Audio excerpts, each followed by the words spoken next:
motos so far this year. And since they beat third place and everyone else by over a minute, I think the odds are pretty good they might win another before this one is over. But the real story, the 4-point lead for Tomac. The difference between first and second in a moto is 3 points. And Tomac would have the tiebreaker, by the way, also, if it were to come down to that, because he has more moto wins this year than Sexton. So really, you got to start looking at, A, is anyone on the line capable of beating Tomac if Sexton wins? Or what could go wrong for Tomac to prevent him from getting that second place finish if Sexton wins? We're down to the roll of the dice that is every motorsports event in every race when you start. Yeah, well, that's easier said than done. I mean, I think with Eli, don't think about any of that. And yep. I was in this position with Chad Reed in Vegas in 2009. And it was probably the worst race I had all year long. And why? Because I knew I just had to get third on there if he won. And I rode terrible. So that's why I'm saying with Eli, it's going to be tough, but for him, like, he's just got to try to keep racing. And look, Jason Anderson's good.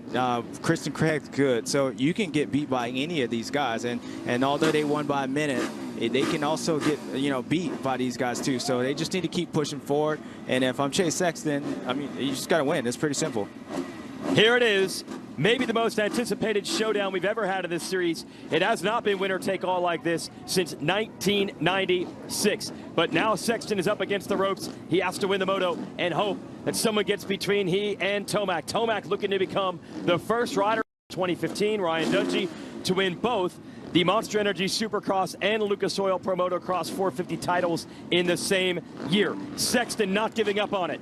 Tomac, already a living legend, looking to add another tremendous bullet to his Hall of Fame career. Let's go.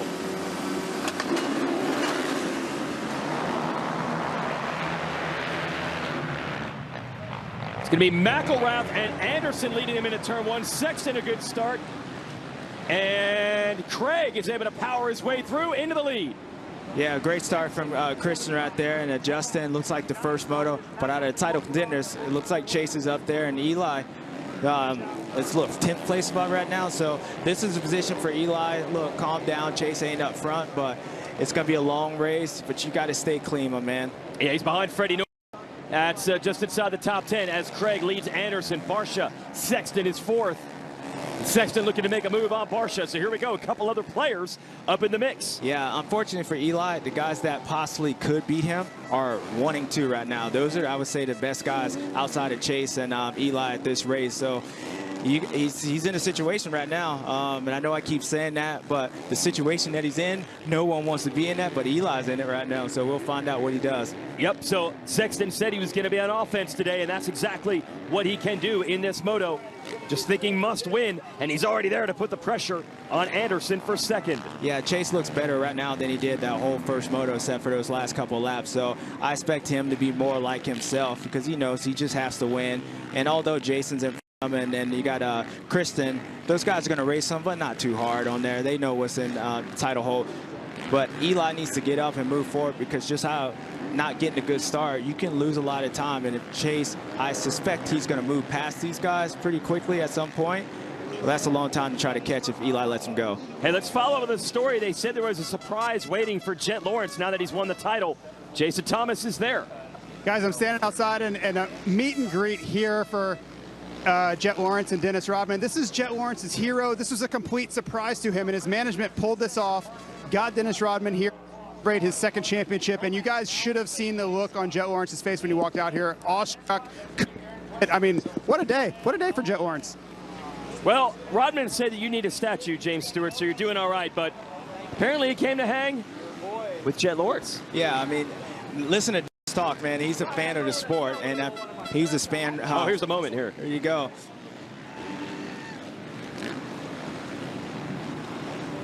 That is awesome. That's pretty cool. Yep. Now, Tomac's in 8th place, Chase is in 3rd, and Eli is not moving his way up, so it's going to be critical. I think it's important for Eli to keep racing forward because these guys are pulling away, and again, Craig is fast here, Jason is fast here, so no matter what, he can't be too conservative. Yeah, and Sexton not able. He's shown a wheel to Anderson, but wasn't able to make the pass. Craig starting to get away, actually, a little bit. Oh, no, Sexton's down. No way. He hit that bump, and there goes Tomac. Wow, wow. Now, if we get a replay of that, what you're going to see is Chase Sexton takes a look to the side right before he hits that bump, and I think that's what threw him off. He took a look to see where Tomac was, and the next thing you know, he was on the ground. It's going to come down to the little things with a championship fight like this, and it just did. Like, he comes down here, and he takes a little peek right here where Eli, right there, and boom, there he goes. Incredible. And almost poetically, he gets up just in time to see Tomac go by. Wow. And now they're running nose to tail, but it is in, well, actually, it's worse. Sexton has lost more ground. He's out. Let's see where he is in the timing and scoring. No, that is Tomac right ahead of him. Well, this has changed in a hurry. Yeah. That's wild, and that just shows like how gnarly these guys are. To pay attention, that little slight little look over out there caused that crash, and wow. Now, we're not going to see Eli Tomac, I think, with the full-out attack, at least early right now. He has not done that. He's right now just going through the motions. I think Chase crashed again. Is he there? He's not there. Yeah, he's got a rider in between. I think Plessinger now, between he and Tomac. We're trying to figure this out. It's Benny Bloss ahead of Tomac at 73. See if he can straighten this out. Now Tomac has gone around Bloss. He's on the BBMX KTM. Barsha is ahead of Tomac. Where is Sexton? Yeah, Chase got up right behind Eli. I think Chase fell again. Oh, we have it. Looks like gets in there, loses the front end. That's just focus right there. Just losing the front end, and geez, these guys have been so good all year long, and this is championship pressure right here. But this ain't over because Eli, he's had a couple look backs, and he needs to keep racing forward like he needs to win. You said that's the key to the moto. He's starting to push right now. As Christian Craig continues to lead early in this final moto of the season. Craig has never won a moto in this class. Would love to do it, and he's in great position for it because you don't know exactly how Tomac is going to play this one. Anderson second, Dungey is third. Yeah, Eli's doing good right now. He looks like he's trying to charge forward, but I'm still at disbelief for what I just saw right now. Those guys have been so, well, Chase has been so focused, and especially today, and you just saw that little look over there caused that, and then another fall. So one mistake turned into two, and it all was over there looking behind you instead of just racing forward. Eli's going to do what he's going to do, so wow. Jason Anderson putting in a charge on Craig for the lead. So you're watching the Beta Motorcycles drone cam. He's just not going to lift. He wants the left side. He wants the inside. He wants the lead. He's got it. Yeah, Kristen knows better. El Hombre's coming up here. You want to see your kids? Well, you need to let Jason go past because he's up here. He's moving forward. Anderson not afraid to flirt with the trackside markers either. Got a penalty at our last race for going off the track and going too fast off track. Right there, he's right up against the edge. He's like a wide receiver trying to keep it in bounds.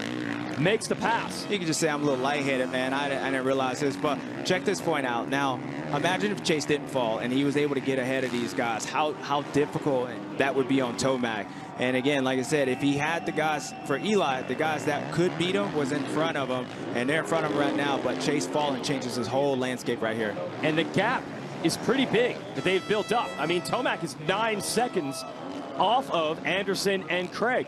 So he has a lot of ground he has to make up to get there and to make the passes that he would have had to make if Sexton got there. So the championship pressure was still there, and it had a huge impact on this race. And maybe this now Sexton's going to have to log the race of his life. He's going to have to go from 8th all the way through this field. Now, if I'm Chase, what I'm going to try to remember is that I just beat these guys by a minute and 50 seconds, it seemed like. So I'm only 14 seconds back. So as much as things went crazy, Eli is still right there in front of me. And Eli is probably going to have a harder time moving forward to catch these guys just because of the championship. I think he's going to race hard, but not like really go too hard on there where Chase knows it's all or nothing. So the time that he can make up compared to that first moto can be done if he doesn't make another mistake. Meanwhile, Ryan Dungey comes unglued and goes down. Oh, Mr. Coffee, what's up, man? What's up? He's had a tough day today. 2 crashes. Barsha gets by. Plessinger, Bloss, and now Sexton is ganging up. He's passing everybody. He's back. Yeah, Chase, again, I'm glad to see this. The kid ain't going to give up. We know that. So this title ain't over. It ain't over. Wow. Things are starting to happen in a hurry. Dungey in his return to racing, 5 years retired, came back at round 1, blew our minds. Yeah, was running third in the first moto. Somebody thought he might win the title this year. I won't name names. I don't know. You remember that Dennis Rodman statue he was just talking about? Keep it at that. Let's talk about Dennis over here. All right. No, it's for sure. If Ryan's going to go into retirement, it's going to be after this race because sometimes it's hot out here. It's hot. And he had 2 crashes, but for him, he's still doing what Ryan done. You got to give the guy credit, but Chase just got him, and Chase is moving forward. Yeah, really. Chase has picked up the pace as we check back in with Tomac using the Thor battle box. He is up to third. 7 seconds behind Craig and Anderson, who's second and first. Sexton is making moves quickly, and we might get to the point here, James. Barsha's the only rider between Sexton and Tomac, and Sexton tried to make the move, couldn't get it right there. Yeah, Chase has had some issues in the corners today, standing up like after that finish line. And I can see this race playing out like this. Chase moves past Barsha, and Chase closes down Eli, and Eli doesn't close on those guys. So, again, it ain't over yet. It ain't over. And actually, Chase took out 2 seconds from the leaders with Jason. He was 14. Now he's only 2. So Chase coming up and winning this race, it still could happen. He is only 12 seconds off. That's a big margin most of the time. But the fact that they won the first moto by a minute opens the door to some bewildering possibilities, and Sexton is on the gas. He completes the pass on Barsha, and the next rider he needs to go after is Eli Tomac. That boy ran like a grown man right here. That's a grown man's pass right there. Seconds between Tomac and Sexton. We'll check the lap times the next time they come around. See if Sexton's making up ground. Now Tomac, with this beta drone cam, we can see is starting to get the leaders in sight. Yeah, Eli ran a 2:27 that last lap compared to Jason's 2:29.8 and his teammates 2:30. So Chase is catching Eli, but Eli's also catching the other guys. So it's going to be interesting. You're going to leave it all on the racetrack. You're going to see everything Chase Sexton has. It's a desperate situation right now, but Tomac is not leading. So the math could still work out, but he's got to get to his championship rival before his championship rival gets to the race leaders. Yeah, a good recovery by Chase. And like I said, this race is tough. It's hot, and it's only going to get tougher from here on out. So Jason's riding really good, and I suspect Kristen's going to let Tomac go past. So Chase is coming up. He's actually closed down some more time compared to where Jason is. So Eli, if he passes these next 2 guys, which is Jason's probably going to be the harder one, then he got this no matter what Chase does. There's a lot of time left in this race. We still have 15 minutes and 2 laps to go. A few mistakes from Tomac. 15 minutes, you could save 15% or more on your motorcycle insurance with a quick call to Geico. Tomac is closing. That's a good point you make. It is a teammate he's rolling on as we watch the ETS drone cam. Yeah, if I'm Eli, I'm just trying my best to stay focused and stay aggressive because, again, not only you could pass these guys, but if you start lackadaising, we saw how quickly Chase went down twice in 1 lap. So the likelihood of that happening again is probably not that good. And when Chase catches him, they're going to be on the move. And he just closed another 2 seconds on. So Chase is coming. Oh, boy. Now the gap is only about 5 seconds between Sexton and Tomac. About half a lap, he's made up a second on him.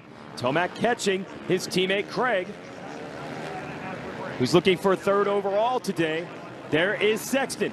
Awesome to have the drone here so we can keep an eye on the gap. Still 13 minutes and 2 laps to go. Yeah, there's a long time in this, and then that 2 laps, that's almost 5 minutes the way these guys are riding on there. So Chase is on it. Chase is winning, and probably the best thing for him, to be honest with you, is that the fact that he went down. If this championship, if he ends up somehow winning this, I think you could put that on him going down because it changed his whole mindset now. Now he knows there's nothing to lose. He knew he had to beat Eli the 2nd motor, but when you go down, everybody kind of give up. So he's at another level right now. Send it down to Jason Thomas. A huge wild card in this is that number 28, Christian Craig, Eli Tomac's teammate. If he needs it, you can almost guarantee he will move over and give Eli Tomac those 2 points. So just something to think about as we keep doing the math. Yeah, and also, obviously the goal will be to try to hold Sexton off, although Craig and Sexton are buddies from way back. Sexton grew up actually at Craig's house when he was a younger rider in California, and there's the move. Tomac goes around his teammate. Yeah, there you go. I think the next pass for Eli is going to be Jason. I think that's the one he has to worry about because, you know, just like Craig moved over for Eli, I don't suspect he's going to hold up Chase that much, especially that Eli has the 4 points. Eli's in front, so you don't want to be that guy. But if Chase catches him, he's going to catch Eli and he's going to catch Jason, and it's up to Eli to get past Jason and keep moving forward. So. Yep. But Anderson would love to win the moto, so he's got some motivation. There's the gap, 3.4 seconds between Tomac and Anderson, but Tomac just ran a 2:26, 2 seconds faster than Anderson. Sexton just ran a 2:24. Wow. And what if Sexton gets to Tomac? I suspect he's right there. Yeah, he's going to be up on Eli real It's quick. on right now. Yeah, it is. He's going to get there. Well, the kid's racing for nothing. He just threw, in his eyes, he threw away his title right there. So now he's racing free. And this is the point where I was saying that Eli needs to continue racing like he needs to win. So if I'm Eli, number 21 is all I care about. Oh, no! And there he goes again. Third crash from Sexton, who you know is hanging it all out. Yeah, I mean, running 2:24s, he's on the limit. Wow. Well, it's a winner crash situation. He had to go for it. Yeah, and he was going for it. Like my daddy used to say, pressure bust pipe, son. Jeez, just lost the front end again. He's charging everything he can. You see the reaction of the fans. They wanted to see this battle. He's leaving it all out there. Yeah, he just comes down that hill and just misses this rut right here. And you can't tell on TV, but that's a little off camera, but that is 3 crashes within, what, 5 laps. And I would almost say it ain't over yet. The way this season has gone, we don't want to predict anything. Wow. Oh, he's just hanging it out. Yeah. I mean, you got to go for it. I mean, Tomac them is still right here, so wow. Tomac is to the wheel of Anderson now for the lead. Anderson, it's his best season ever in Lucas Oil Pro Motocross. Got 2 race wins, third of the points. But we know that Tomac and Sexton have just had a gear that no one else has been able to match this year. And Tomac, even while trying to manage this race, it's caught him pretty quick. Yeah, Tomac's definitely catching Jason, and I think that heat's starting to play a factor in all these guys. So, you know, it's important for Eli to get past Jason, like just race past him. I don't see El Hombre racing him too hard on there, even though he wants to win. But if I'm Eli, let me try to get around Jason, because I still feel that number 23 is still coming up. Yeah, I don't know how well they can keep tabs on that for Tomac with the signal board. Or you're saying maybe don't even tell him, let him just race. Oh, Eli knows what's going on. He's checking it out. Oh, he knows. Yeah, he knows what's going on. He's glancing. Yeah, I mean, we just saw Chase, him glancing on there. So Eli knows exactly what's going on. He knows that Chase has fell again, because the way Chase was coming, he would have probably already passed him by now. So Eli knows on there. I think the mechanics are probably just trying to keep Eli racing forward. That's all they need to do. And now the battle for the lead is on. Anderson and Tomac grew up racing together, probably in conditions like this a lot, right along the New Mexico and Colorado border. And now they head uphill in the battle for the last moto win of the year. Yeah, here we go. I think Eli's going to square him up down here or get on the inside of Jason. He's going to drive it. Not enough. There he goes. Now, Eli's doing good. I mean, he's being patient on here. Jason's still riding at a good pace, but Eli's definitely faster right now. It's just important to get around him. And to try to keep it clean and certainly stay off the ground. And that might ultimately be the difference. Tomac kept it on 2 wheels pretty much all season long. Yeah, I think Eli's going to get Jason right here. If he scrubs this thing, which he doesn't get a good run, thought it'd be nice for him to get down the inside of Jason on the next corner. El Hombre, he's not going to do anything to you, but, I mean, you don't want to touch him, Eli. You don't want to do anything to upset the apple cart over here, so it's good to see him. It's 8 seconds between Sexton and Tomac right now. And then obviously Anderson just a little ahead of that in the lead. Where will Tomac make his move? He's in position to get it on the inside. Not enough. Yeah, let's see what he does. Let's see if he can scrub, and Jason blocks off that inside. So Jason's doing a good job at holding Eli up a little bit, but Eli's eventually going to get him. He just needs to get him pretty soon. And this would be it, because even if Sexton were to somehow come all the way through, there wouldn't be anyone between he and Tomac. Tomac with a big charge. Here's the pass. It's going to happen right here. So if Eli can stay up, maybe he can square Jason up and get on the inside of this. But Jason's going just fast enough. See if he rails this outside. Oh, he railed the outside, but it still wasn't enough. Woo! Got both feet hanging out. You can tell Eli, you sense that. He's being aggressive, and to be honest, this is a good thing for Eli, because it's keeping him racing forward, battling him. I know he doesn't want to, but see if he gets him right here. Sexton checks back in with a 2:27. He's once again the fastest rider on the track, but he's still 8.4 seconds off. Yeah, those mistakes cost him, but that third one was a big one. So Oh, Eli getting close. Swapped it. Here's the pass right here. He should get to the inside of him. There you go. He's got it. Power move down to the inside. Anderson fighting him. Wow. Anderson fights back. Eli got some, though. If he stays on it, let's see if he can get to that inside. Woo, how about Anderson not giving an inch? Wow, this is a big thing. Now, Eli, just stay calm. Stay calm. I think you got Jason in the ropes. So I guess he ain't rolling over for you. Oh, he stalled it. And Tomac to the lead. Wow, that was odd. That was odd. Well, it was going to happen eventually, but that was odd. He hit neutral right there. Oh, not stalled. That was a neutral. Yeah, that was a neutral. You can hear the bike revving up, and Eli took a glance over to see where Chase was, and now he's in the right position. So if Eli can put in another good lap or two, get a gap on Jason, then he can really just finish this thing off. And finish it with a 1-1. That's the way you want to do it. And the fans, you got to give them credit. They've been out here for 4.5 hours since the motos began in this heat, and they are still saluting the best of the best in motocross, which is Eli Tomac, looking to become a 4-time champion in this class. Yeah, Eli, I mean, this is definitely well-earned. And Sexton's gotten around. Yeah, I still think, Chase, this race for the moto win isn't over yet. Yeah, Chase is still fighting for it, and again, there's 5 minutes left, so, you know, Eli is up front, but he's not too far, and Chase ain't gonna give up. No, he can't. Just has to hope for a miracle at this point. The chips are down, but there's still 5 minutes and 2 laps to go. There you see Dungey, after the crash, is recovered. He's gotten back around Barsha for 5th, still digging.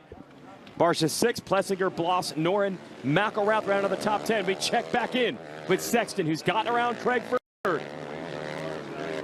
Yeah, Eli was actually faster than Chase that last lap with a 2:28.5, but they're about 3 seconds faster than Jason, so I expect, you know, Chase to be able to close up on Jason pretty quickly here and then try to go after Eli as best as he can.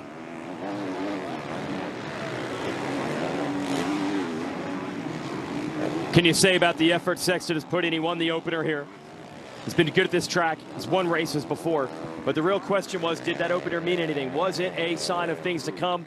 He might come up short of this title. We're not sure. But he certainly has put together by far the best run he's ever had, A, in motocross, or B, on a 450. Yeah. But he might come up short here. Yeah, that's going to be tough on Chase. You know, I think if he would have just got beat by Eli, then everything you said, he would have been like, okay, these are positives. But, you know, when it really comes down to it, and he doesn't win this and Eli goes on, I mean, Eli beat him the first moto, but Chase really threw it away this next moto. You really can't say anything else about it. I know Eli had to finish 3rd place, and if he goes on and wins this, Chase is going to be kicking himself for a while on this one. Oh, no doubt. 3 crashes in this moto. You got to figure a little bit of the pressure, and then obviously later in the race, I think he was just going all-out sprint and riding that edge. He's got Anderson in sight now. Unbelievable. After 3 crashes that he might still get up there. Yeah, I think he's still going to come up, and he'll definitely get Jason. I just think what's happened is if he would have been able to stay up and get around Jason earlier, now it makes Eli have to be on the offensive and try to get around Craig and Anderson. So you don't know what would have changed. So I think that's what's going to cause Chase some sleepless nights coming up here, is the fact that he was position and all the opportunity was right there to make Eli have to do and put him in a situation where Chase ended up in and make a mistake. So he's got Anderson even closer now, just a few bike lengths in it. This is for 2nd place, but he needs to beat Tomac and get someone between them. So Eli is absolutely doing what he has to do under pressure up front. Yeah, I mean, you're still watching 2 great champions on there. I mean, it's nice to see even Jason up here fighting those guys. So you can't take anything away from like Chase or Eli, depending on who wins this title. I just know as Chase, as a racer, it's just going to bother you. But, you know, nonetheless, he's not going to give up. I don't expect him to give up. I expect him to pass Jason, and I expect him to get close to Eli still, too. Eli almost fell right there. Eli, yeah, you can see him in our split screen with the Thor battle box as Sexton goes after Anderson. Now, being in a title position, I know these next 3-4 laps for Eli, it's going to be the hardest he's ever had to, like, mentally focus, because now he knows he's got 5 seconds, almost 5 seconds on Jason. Now he's in a position where it's like, okay, only way I'm going to lose this if I throw it away, even if Chase passes me. And so that whole mentality about racing forward, it's almost impossible to do that right now. And it's going to be tough for him. So let's see if he can keep that pace up and keep at least Jason behind. Anderson trying to fend off Sexton. Credit to Anderson. Not much to gain or lose here, but he's fighting with everything he's got. Even battled to try to hold Tomac off. And he has put in the effort all year, but these two have just had so much speed outdoors. Sexton is right there now for second. Yeah, I'm watching Eli also while watching. And Eli's making a few little mistakes right here. But what Chase is doing is actually pushing Jason up closer to Eli. So when you're looking at this as a whole, the worst thing almost could be if Chase actually gets past past Anderson and stop pushing him, because I don't think Jason's going to be able to pass Eli unless he has Chase pushing. So he's almost helping himself, and if he can keep behind him and keep Jason moving forward, I think he might be able to push him up on that. And as soon as I say that, now he drops back to 6 seconds, and Eli pulls out. But it's been a wild day, baby. Yeah, it has. And ELI Tomac is performing. And look, there were theories, at least. We'll never know for sure. Eli had some pressure races that did not go his way in his younger days. But he has certainly answered the call today. Whoa, big move by Sexton to get second. Wow, yeah, another grown man pass right there. You can see, I don't know if Jason has an issue with his bike. He was sitting down over that tabletop, and just that issue where he hit neutral after that other finish. He had some couple little odd, little weird jumps, so, or the heat's just getting to him, one or the other. So there's something going on, but Jason's looking back, which is a good thing for Eli. But the moto win, it ain't over yet. 2 laps to go next time around. As the clock will expire, we'll see how close Tomac is to the finish line. Will it be 2 or 3? It'll be 2 laps after this one. So Eli, 2.5 laps to cap off an unbelievable year racing. SB, a Supercross title, and if he gets this thing, a motocross title, that's a dream season right there. And to do it in this fashion, can't give a man nothing but props. So just keep moving forward. I think there's a couple lappers in front of you, so if he just stays clean, he'll be all right. It looks like he's got about 10 seconds on Jason, so he's got that part locked in. Just stay focused. Again, Tomac trying to be the first rider since Ryan Dungey 7 years ago to win both the Monster Energy Supercross and Lucas Oil Pro Motocross titles in the same year. And if he gets this, his 5th National Motocross title, he'll be tied for 3rd all time in motocross titles. Legends Rick Johnson, Jeff Ward, and Ryan Villapoto. Only Ricky Carmichael and Brock Glover have more than 5. 10 for RC, 6 for Glover, the Golden Boy. We already know that he is in some very rare company. The best of his era, one of the best of all time. And he's checked the box to show that if it does come down to a final round, he can handle the pressure.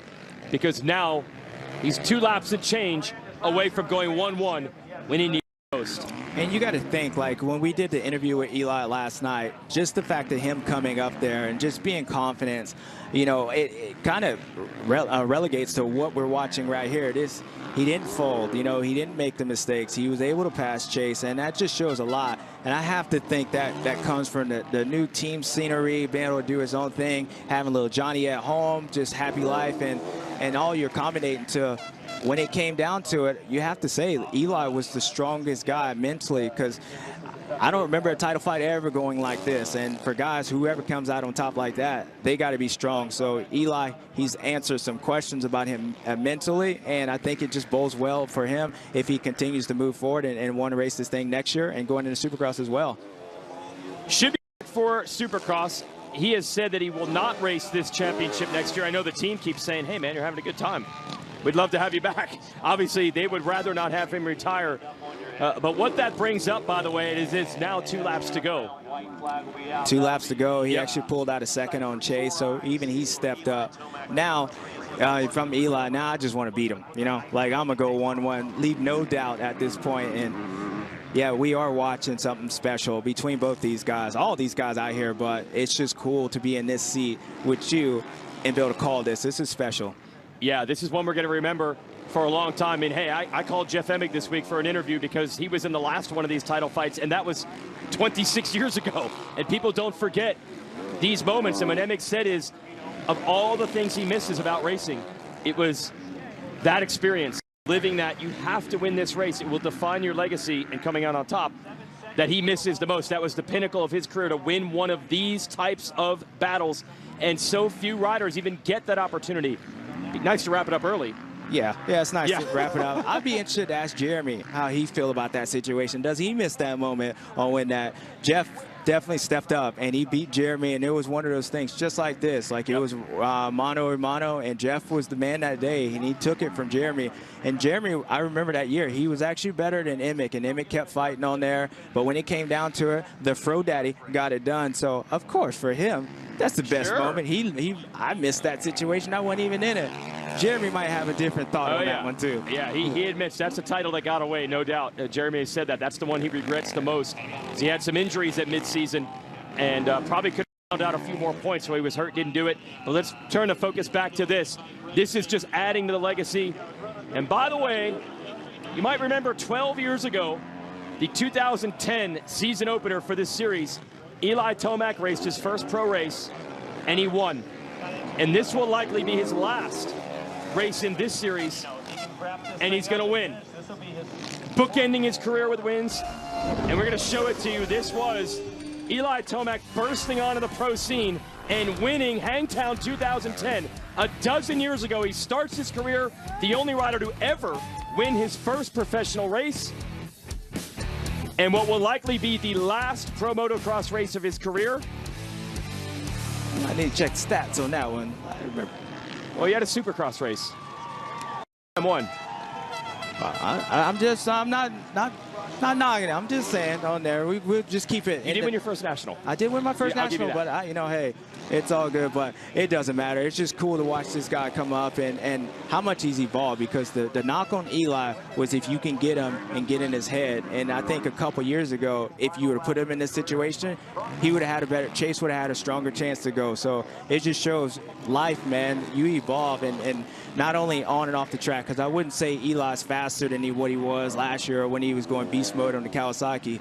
But this guy right here, and as I said in Supercross, this guy's the whole package. He just dominated Supercross, and he came out, and when it was time to step up, he stepped up there, and you can't take nothing away from him. He's definitely, if he wraps this thing up in his half lap, he was the best, and no one else can take that away from him. You go 1-1 in a winner-take-all showdown. It speaks volumes, and he has checked that box a few corners away. Maybe the best championship fight we've ever seen in the 51st season, as we celebrated 50 years of motocross this year. Year 51, Eli Tomac and Chase Sexton kept us spellbound coast to coast, week in, week out. Fittingly, they're going to go 1-2 in both motos today, but it's looking like Eli Tomac is going to emerge on top. You want to know what he's thinking right now? If you're Eli, it's the simple stuff. Don't stall the motorcycle. Yeah. Don't stall it. I remember when I was winning these races, last lap, almost endoed and doing all this. I'm like, just don't stall the motorcycle. As simple as that is. So all the hard work is done, and now it's really probably sinking into him what he's done and what he's accomplished. And again, you can't take anything away from Chase. Chase pushed him, and it's only made him stronger. But I can tell you, Chase is going to have a couple sleepless nights after this one. Yeah, the crashes of his own took him out of a chance to fight Tomac for it. It would have been interesting if they went wheel to wheel in this moto, and Tomac starting to celebrate. An all-timer, a living legend, and the fans who hung out in 100-degree heat all day are saluting it.